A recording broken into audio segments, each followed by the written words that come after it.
Praise రాల్. దేవుని పరిశుద్ధ నామానికి మహిమ కలుగును గాక. ఈరోజు మన వాక్య ధ్యానం యెషయా గ్రంథము 59వ అధ్యాయం నుంచి కొన్ని మాటలు మనం ధ్యానిద్దాం. రక్షింపనేరక ఎండినట్టు యెహోవా హస్తము కృచక కాలేదు, విననేరక ఎండినట్టు ఆయన చెవులు మందం కాలేవు. మీ దోషములు మీకును మీ దేవునికి అడ్డముగా వచ్చెను, మీ పాపములు ఆయన ముఖం మీద మరుగుపరచెను గనుక ఆయన ఆలకింపకున్నాడు. మీ చేతులు రక్తం చేత, మీ వేళ్ళు దోషముల చేత అపవిత్రపరచబడి ఉన్నవి. ఆమేన్.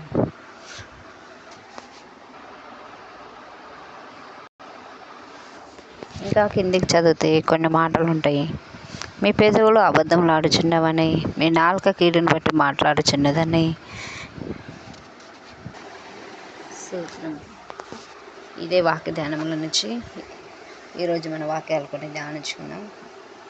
యోహాను రాసిన పత్రిక 1వ అధ్యాయం 9వ వచనం నుంచి కొన్ని మనం ధ్యానిద్దాం. మన పాపములను మనం ఒప్పుకొని నేడలా ఆయన నమ్మదగిన వాడు, నీతిమంతుడు గనుక ఆయన మన పాపములను క్షమించి సమస్త దుర్నీతి నుండి మనల్ని పవిత్రాలు చేయును. ఆమేన్. ప్రియ సహోదరి సహోదరులారా, ఇక్కడ యెషయా గ్రంథం నుంచి దేవుడు మాట్లాడుతుందంటే, రక్షింపనేరక ఉండడానికి నా హస్తము కృచగలేదని, విననేరక ఉండడానికి నా చెవులు మందం కాలేదని, మీ దోషములు మీ పాపములు దేవునికి అడ్డుగా వచ్చినాయని దేవుడు మనతో మాట్లాడుతున్నాడు. అవును ప్రియ సహోదరి సహోదరులారా, మన దేవుడు సంపూర్ణ పరిశుద్ధుడు, ఆయన నమ్మదగిన వాడు. కాబట్టిగా ఇక్కడ దేవుడు మన పాపాలు అడ్డం వస్తున్నాయి, మనల్ని మనం పరీక్షించుకొని. అదే మొదటి యోహాను రాసిన పత్రికలో దేవుడు చెబుతున్నాడు, మీ పాపములు మీరు ఒకరి నీడలో ఒకరు ఒప్పుకునేలా ఆయన సమస్త దుర్నీతి నుంచి మిమ్మల్ని విడిపించునని. అవును, మన పాపాలు మనం ఒప్పుకోవాలి, ఒకరితో ఒకరు ఒప్పుకొని మా దేవా మేము ఎందుకు పరిశుద్ధాత్మ దేవుని మనం వేడుకోవాలి. యేసయ్య ఆయన నమ్మదగిన దేవుడి కాటిగా ప్రార్థనలు మనం ఆయన బతిమలాడి ఆయన కాళ్ళ పాదాల కాడ మనం విన్నపించాలి. అప్పుడు నా దేవుడు సమస్త దుర్నీతి నుంచి మనల్ని విడిపిస్తున్నానని చెప్పుతున్నాడు. దావీదు రాజు 51వ కీర్తనలో ఎంతగానో ఆయన వేడుకుంటూ ఉంటాడు, దేవా నా దోషము పోనట్టుగా నన్ను బహుగా కడుగమని, హిమము కంటే తెల్లగా నన్ను కడగమని, ఇసోపుతో కడగమని, నా పాపం నా ఎదుట ఉన్నదని, అది నాకు తెలిసే ఉన్నదని అక్కడ దావీదు మహారాజు ఎంతగానో దేవుని సన్నిధిలో ఆయన కన్నీటితో ప్రార్థించినప్పుడు దేవుడే తన హృదయం కరిగిపోయి దేవుని హృదయం తన పాపాలు క్షమించినట్టుగా మనం లేఖనంలో గమనిస్తూ ఉంటాము. ప్రియ సహోదరి సహోదరులారా, ఇక్కడ నా దేవుడు మిమ్మల్ని రక్షింపనేరకుండడానికి మీ పాపములు నాకు అడ్డుగా ఉన్నాయని దేవుడు మనతో మాట్లాడుతున్నాడు, మీ దోషములు నాకు అడ్డు వస్తున్నాయని దేవుడు మాట్లాడుతున్నాడు, మీ చేతులు రక్తంతో ఉన్నాయని, మీ పెదములు అబద్ధాలు ఆడుతున్నాయని ఇక్కడ దేవుడు మనతో మాట్లాడుతున్నాడు. మనం ఏ విషయంలో తప్పిపోయినామో, ఏ విషయంలో దేవుని దుఃఖపరిచినామో, ఏ విషయంలో మనం ఆయనని ఆయన గాయాలు మరలా మనం రేపి ఆయన మన వల్ల ఏడుస్తున్నాడో ఒకసారి మనం జ్ఞాపకం చేసుకోవాల్సిందిగా. మనం ఈ లేఖనం చదివినప్పుడు దేవుడు ఎంతగానో మనల్ని ఆదరిస్తూ ఉంటాడు. మీ పాపాలు ఒప్పుకోండి, మీ సమస్త దుర్నీతి నుంచి నేను విడిపిస్తానని. ఏ పాపం మనకు అడ్డుగా ఉందో, పాపం లేదు అన్నవాడు అబద్ధికుడని లేఖనం సెలవిస్తుంది. మీ పాపంలో ఒక నెడలు మీరు ఒప్పుకుంటే సమస్త దుర్నీతి నుంచి నేను మిమ్మల్ని విడిపిస్తానని దేవుని వాక్యం సెలవిస్తుంది.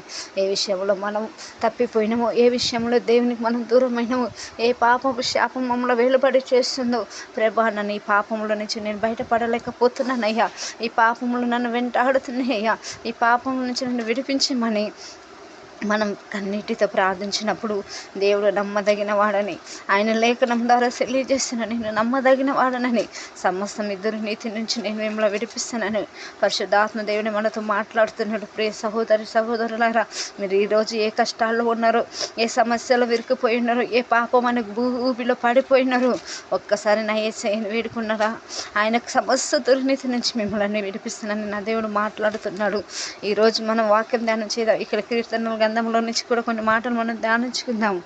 దేవా నీ కృప చొప్పున నన్ను కరుణించమని, నీ వాత్సల్యం బహుళం చొప్పున నా అతిక్రమములు తుడిచివేయమని, నా దోషము పోవునట్టు నన్ను బహుగా కడుగుము, నా పాపము పోవును క్షమించండి, నా పాపము పోవునట్టు నన్ను పవిత్రపరచుము, నా అతిక్రమములు నాకు తెలిసే ఉన్నవి, నా పాపం ఎల్లప్పుడూ నాతో ఉన్నది, నీకు కేవలం నీకే విరోధంగా నేను పాపం చేసి ఉన్నానని ఇక్కడ దావీదు ఎంతగానో ఒకప్పుడు దావీదు దేవునికి ఎంతో హృదయానుసరుడుగా మార్చబడ్డాడు. చూడరాని రహస్యం చూడరాని పాపము చూసి ఆయన పాపములో పడిపోయినప్పుడు ఆ పాపము దేవుడు ఒక ప్రవక్త ద్వారా తెలియజేసినప్పుడు ఆ పాపము ఒప్పుకొని ఆయన కన్నీటితో ప్రార్థిస్తున్నాడు. ప్రభా, నా పాపం పోనట్టుగా నన్ను కడగయ్యా, ఈమె కంటే తెలుగయ్యా, నా దోషము నాకు తెలుసున్నదని నా దోషములు క్షమించమని వేడుకుంటున్నాడు. ఇక్కడ నా పాపము నాకు తెలిసే నీ ఎదుట నేను పాపం చేసినాని ఇక్కడ దావీదు ఎంతగానో తండ్రి సన్నిధిలో కూర్చొని కన్నీటితో ఆయన ప్రార్థించినప్పుడు దేవుడు ఎంత కనికరం గల దేవుడు కాబట్టిగా ఈమె కంటే తెల్లగా కడగండి అయ్యా అని, ఈ సోపుతో కడగండి అయ్యా అని ఆయన వేడుకుంటున్నప్పుడు దేవుడు ఆయనకు శుద్ధ హృదయం ఇచ్చి మళ్ళీ పరిశుద్ధుల జాతిలో ఆయనను చేర్చుకున్నట్టు లేఖనం గమనిస్తూ ఉంటాము. ఈరోజు మన పాపములు మన దోషములు ఆయన సన్నిధిలో మనం ఒప్పుకోవాలి. నా దేవుని ఎదుట ఒప్పుకున్నప్పుడు ఆయన సమస్త దుర్నీతి నుంచి మనల్ని విడిపిస్తానని చెబుతున్నాడు. ప్రియ సహోదరి సహోదరులారా, అయ్యా మన ప్రార్థన ఎందుకు వినట్లేమని మనం అడిగితే దేవుడు వాక్యం ద్వారా మనతో మాట్లాడుతున్నాడు. మీ పాపాలు అడ్డుగా వస్తున్నాయి నాకు, కానీ మీరు సమస్త దుర్నీతి నుంచి నేను ఇడిపించడానికే అయ్యా నేను ఉన్నానని ఆయన మీరు ఒప్పుకోవాలని చెబుతున్నాడు. ఈరోజు నువ్వు ఏ పాపంలో ఉన్నా, ఏ శాపంలో ఉన్నా, ఏది నిన్ను వేలుబడి చేస్తున్నా, అయ్యా నన్ను ఇది ఏలుబడి చేస్తుంది, దీంట్లో నుంచి నేను బయటపడలేకపోతున్నానని నా దేవుని ఎదుటను ఒప్పుకునేలా ఆయన సమస్త దుర్నీతి నుంచి నేను విడిపిస్తాను అంటున్నాడు. ఈ దావీదు వల్ల మన కన్నీటితో ప్రార్థిద్దాము. దావీదు నన్ను ఈమె కంటే తెల్లగా కడగండి అయ్యా, ఈ సబ్బుతో కడగమని ఆయన కన్నీటితో ప్రార్థించినప్పుడు నా దేవుడు నమ్మదగిన వాడు. ఆయన కన్నీటి ప్రార్థన విని ఆయన దైవ పశ్చాత్తాపం పొందుకొని ఆయన మరలా కూడా దేవుని సన్నిధిలో ఉన్నట్టుగా లేఖనం సెలవిస్తుంది. ఇక ఆ పాపం మరి ఎన్నటికీ లేకుండా ఆయన ముగింపు వరకు దేవునితోనే నడిచినట్టుగా లేఖనం సెలవిస్తుంది. అయ్యా మనం కూడా కొన్నిసార్లు తప్పిపోయిన స్థితిలో ఉన్నామేమో. ఏ స్థితిలో మనం తప్పిపోయినా దావీదు వల్ల మనం మొర పెడతాము.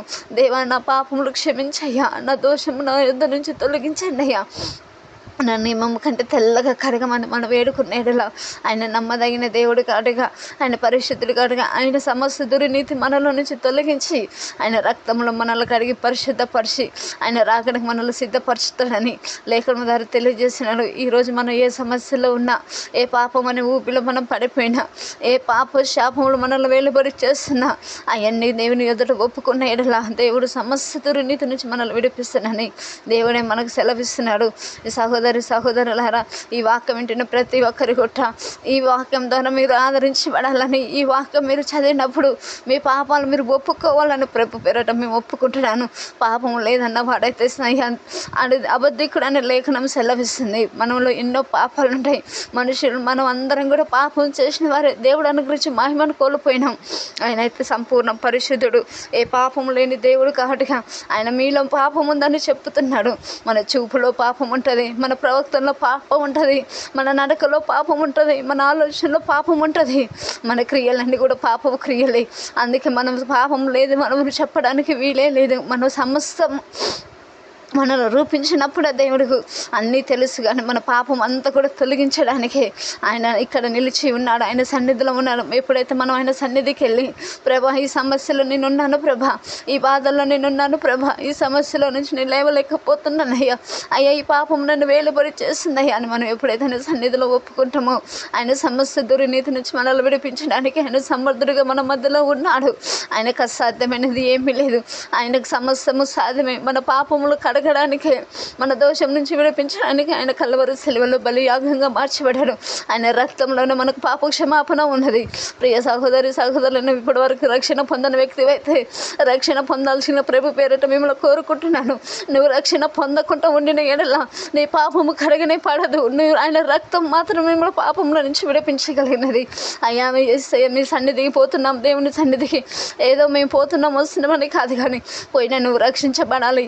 ఆయన నువ్వు రక్షణ పొందుతని, నీ మారు మనసు పొంది పాప క్షమాపణ కలుగుతని ఆయన నీ పాపములు కడగడానికి సిద్ధంగా ఉన్నాడని లేఖనం ద్వారా దేవుడు మనకు తెలియజేస్తున్నాడు.